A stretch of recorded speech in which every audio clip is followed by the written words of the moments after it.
Hello guys, today's video is on Sanemi Shinazugawa, one of the strongest Hashira, his tragic life story and what makes him to decide about becoming a demon hunter. His story is very much interesting that you can still watch it if you have not seen Demon Slayer yet.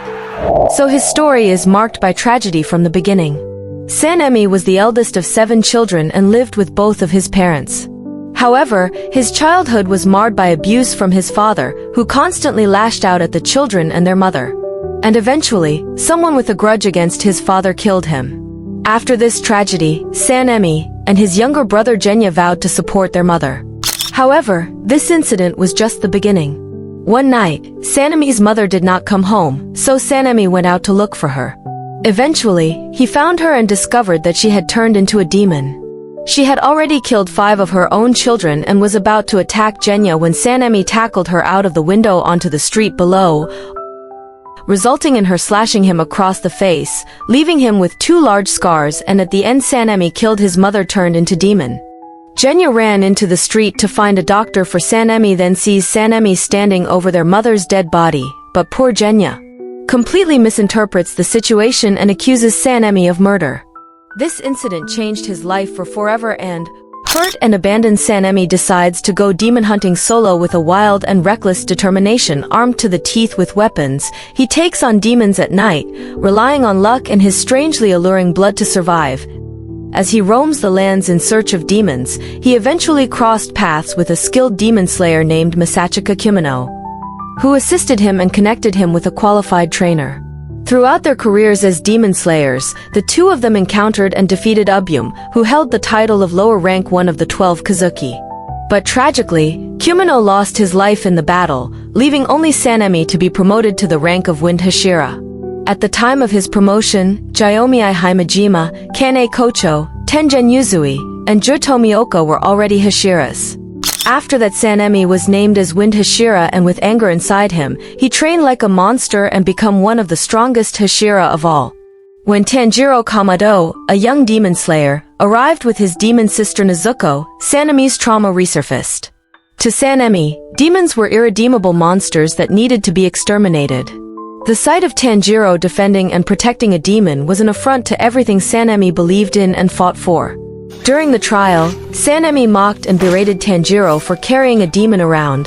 His interactions with Tanjiro and Nezuko challenge his black and white view of the world, forcing him to confront his own prejudices and the possibility that not all demons are the same. He also have thought that he would have able to save his mother if he had not killed her. This guilt made him feelingless and sad for his whole life. When reflecting on Sanemi's encounters with demons, one particular incident comes to mind where he and Abanai pursued a demon that had abducted a woman and taken her to a castle. However, upon exploring the palace, they were met with the disheartening realization that it was devoid of any presence.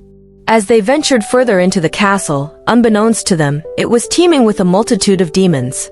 Upon the demons leap into the castle, an immense and boundless expanse of wooden halls and lamplit rooms infested with even more demons came into view, revealing itself to be the Infinity Castle. In a swift attempt to thwart the demon, Sanemi lunged forward to strike, only to find his intended target elude him, resulting in his blade piercing the ground as the alternate dimension dissolved. After this incident, all Hashira were summoned to Ubuyashiki estate, and when one of the Hashira explains about demon slayer mark shown on his body, after hearing that, Sanemi gets excited. However, he gets into an argument with Jiyu, who refuses to engage with the other Hashiras due to his long-standing belief that he was unworthy of his position. Then Ju attempted to leave, making the Wind Hashira angrier. But before anything broke out, Jyomiai cowed the Hashira into silence with powerful clap and then proposed about the Hashira training. All Hashira were told to conduct their own style training for all Demon Slayer Corps so that all Corps can get stronger and they can help during the fight with demons. However, Sanemi was not very much interested in it, and in result, he was the most impatient with his trainees, and that's why he frequently degrading and dismissing them as useless. Even though he was very much focused about getting stronger himself so that he can defeat demons and make this world demon-free, and to do that he often called Abanai for private meeting at night and train himself while fighting. They also often join Muchiro and train themselves and become stronger. Sanemi and Genya were brothers, but even though Sanemi was always seen angry towards him, also when Tanjiro joined Sanemi's Hashira training, they caught into a heated arguments where Tanjiro tries to make Genya point, but Sanemi was not ready to hear anything, and he even say that Genya should leave Demon Slayer Corps and threaten him about killing. We don't know why he carries that much grudge against his own younger brother. Comment if you know something about it. At the climax of his story, we can confidently affirm that Sanemi is a resolute demon slayer. Yet, his sorrowful past casts a shadow over him, often leaving him consumed by anger. Despite this, he harbors a profound respect for Obuyashiki. So, as he meanders through the village, he abruptly halts, drawn by a movement behind him. With his palm open, he discovers a demonic eye inscribed with the Daiji 4, twitching sporadically before it disintegrates into ash. This chilling moment jolts him into the realization that the core has been breached. With the guidance of his Kasugai Crow, Sorai, Sanemi dashes toward the Obuyashiki mansion, fueled by urgency to protect Kagaya from a looming intruder. As he approaches the Obuyashiki mansion, Sanemi clings to a flicker of hope that he can make it in time. Suddenly, terror strikes him as the mansion is engulfed in a fiery explosion, the grim reality sinking in that Kagaya and Amain were trapped inside, likely lost forever. Yet, driven by desperation, Sanemi pushes onward, coming face to face with Jiroiya's battling a shirtless, black-haired demon wreathed in thorny tendrils. Unaware that Kagaya, his beloved wife, and two of his older daughters had engaged in a fatal gambit to confront Muzan, Sanemi explodes with rage, demanding to know what happened to Kagaya. As Sanemi regrouped with the other Hashira and Tanjiro, who was by Tomioka's side, the atmosphere thickened with tension. Jiroiya quickly proclaimed that they were facing none other than Muzan Kibutsuji, the notorious king of demons, revealing a shocking truth: he would not perish even if beheaded.